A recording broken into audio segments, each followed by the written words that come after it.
Hello and welcome, team, to the Scrum Call. In the last episode, we spoke about the Scrum meeting or the daily stand up or the Scrum Call.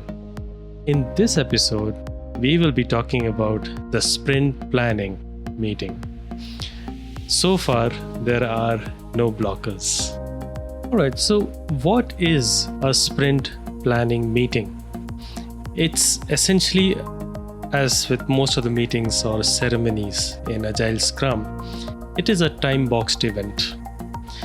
It cannot be more than 8 hours for any given sprint, but practically speaking, at least in my experience, I've gone by say maximum 2 hours, 2.5 hours for a 2-week sprint at the most. Again, depends on how much groundwork you do or how complicated the work is. There are many factors, but I'm giving you my personal experience as to how many hours for a sprint I have usually taken. And 2.5 hours is like too much, that's the maximum I have ever taken. So what is important about this particular meeting? Now, before I begin and deep dive into sprint planning meeting, I would also like to give a caveat here. It is possible to combine a few ceremonies as part of this meeting. What I used to do is I used to combine the sprint retrospective and the sprint review meeting as one single meeting along with my sprint planning meeting. So as to segregate time, like maybe half an hour or 20 minutes for sprint retro, then move on to the review and then move on to the sprint planning. Again, totally up to you as a Scrum Master, totally up to the team's comfort, how they want to go about it, depending on your your ground rules of your team. It is possible to mix these meetings up is basically what I'm trying to say. I used to mix it to save time. All right, sprint planning meeting. As the name suggests, it is all about planning for your upcoming sprint. If you're on sprint number 2, for example, you are not going to talk about essentially or plan for sprint 2 since it is towards the end of it, right? This meeting happens at a time when your old sprint is about to end and your new one is about to begin. At that cusp, usually that is when you would do it. Why? Because you're going to be planning for the upcoming sprint. We will talk about our product backlog, which your product owner should have it ready and prioritized. You would open your product backlog. You would, as a Scrum Master, you should also have calculated your capacity available for the next sprint, the velocity which, vis-a-vis your capacity.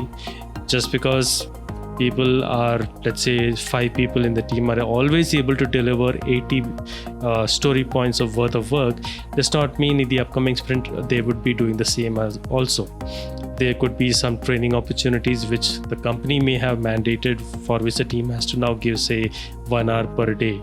So obviously they cannot deliver as much. So you have to consider those factors. Keep in mind any leaves that team members might be taking or any mandatory holidays which are coming up. So keep in mind those things, have your velocity, have your capacity in place so that you know just how much work can be taken up in the upcoming sprint. As a Scrum Master, you should have those numbers at the ready. And your team and your product owner should also be in the know of that information, including of course your business as well, because they need to know just what the team could deliver. Because if the business prioritizes certain things which is not possible to deliver in this sprint, then you need to have those negotiations as well, right? Now, typically how this meeting would go is, once you have all your these statistics in place, you would check out your product backlog as well as the previous sprint's backlog, because in a real world scenario there will always be some overflow that happens, right? So what are those overflows happening? How is that affecting your velocity, projected velocity for the upcoming sprint vis-a-vis your capacity? So you need to think about that. You need to look at your product backlog and see what the product owner has prioritized and pull in those tickets. Now let's say for a team of 8 people, you're all able to usually deliver about 100 points worth of work. In this upcoming sprint, you have a new joinee which might not necessarily bump up your velocity just because that person needs to be onboarded, some bit of training maybe. But let's assume this person is ready to get into active duty, so your velocity will obviously increase. So you would pull in work and also keep an eye on how many story points is the new sprint adding up to. So always have that balance in place, because you do not want to overwork your team. If people are overworked, forget about productivity, forget about less errors. It would be a bad scenario, right? So do not overwork the team. Have this lookout on how much work you're taking in, but also ensure the team understands and is clear with the work that they are taking on. At the end of the day, as a leader, you can pile on as much as you want to, but at the end, but all said and done, it is the team members who have to sit and do it. And if they are not confident, that means there is some gap somewhere which needs to be plugged ASAP. All right. The other important thing you need to discuss is your sprint goal. Now, the sprint goal can be discussed in the beginning itself, right? I usually take it towards the end or the beginning, depending on how the meeting goes. But very basically, what you are trying to figure out from the sprint goal is, what are we trying to achieve? It's like the overall theme of that new sprint. Are we going to be focusing on, let's say, authentication based kind of stories in this particular sprint? For example, if that is a general theme, there might be a lot of work involved in that. So this time we'll pick up those particular bunch of stories and we'll work on those. So what is a theme? It could also be that, as an example, I'm just trying to recall one of the goals that we had articulated. It could be something as simple as validate the upgraded enterprise operating system and perform the first and second important checks. Little generic, but again, I'm not going into the details of it, because first, it's not relevant, second, it's an organizational thing, so I don't want to get into those unnecessary details, but you get the picture, right? You can be specific as much as you want to be about it, but the idea is someone who reads that sprint goal will at least think of it like a newspaper headline, and they will know what the team is actually up to, what are they trying to achieve in this particular sprint. You will figure all that out in your sprint planning. Now, as I said, we can mix meetings. We can include our retro and review also in this particular meeting like I used to, but I will get into those meetings individually. I want to give individual time to all of these. Mix and match, again, is up to you as a team, as a Scrum Master. But in a very simple terms, this is basically what sprint planning is all about. Let me read out verbatim what I have in my document. Sprint planning is a time-boxed event of 8 hours or less to start a sprint. It serves for the Scrum team to inspect the work from the product backlog that's most valuable to be done next, and design that work into a sprint backlog. Now, those of you familiar with Jira, I have used Jira for my entire career, so I'll try to generalize it to some extent. Typically, your screen would be bifurcated into two parts. One is your product backlog, which I mentioned earlier, is all the work which is yet to be done. It's not pulled into any sprint yet. The product owner's job is to maintain that product backlog, prioritize it, make sure all the stories, all the tickets in that are having all the information. Then comes your sprint backlog, which is nothing but a secondary backlog created out of all the tickets from your product backlog. Sprint backlog is your team's prerogative. It is their job to ensure that they pull work based on the priorities set by the business, echoed by the product owner. And they will say that in this sprint, this bunch of tickets is what we're going to work on. That is your sprint backlog.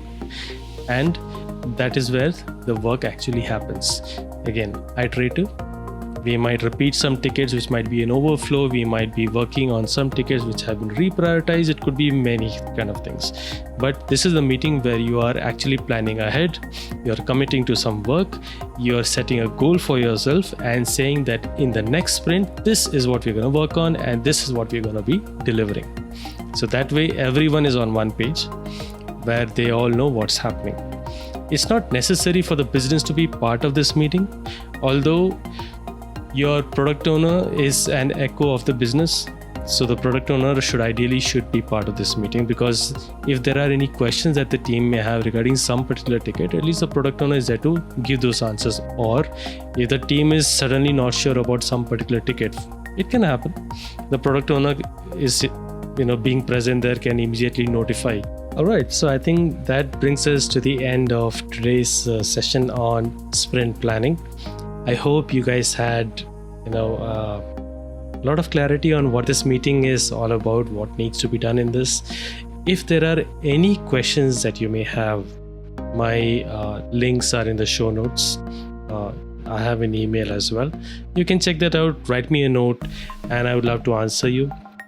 You can leave a comment on the Facebook group, or you could leave a comment on the YouTube video as well, or leave me a message on Instagram. Anything that you might want to convey, I would love to hear from you.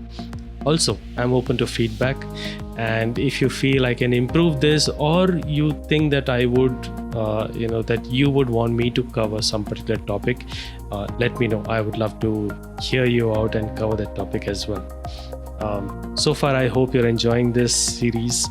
I'm planning on continuing this with your inputs, because there's only so much you can talk about Agile and Scrum, but then it's a very practical, practice. So obviously there will be very hands-on, real world questions, scenarios that I probably may not have experience, but you have, and you might want to ask that.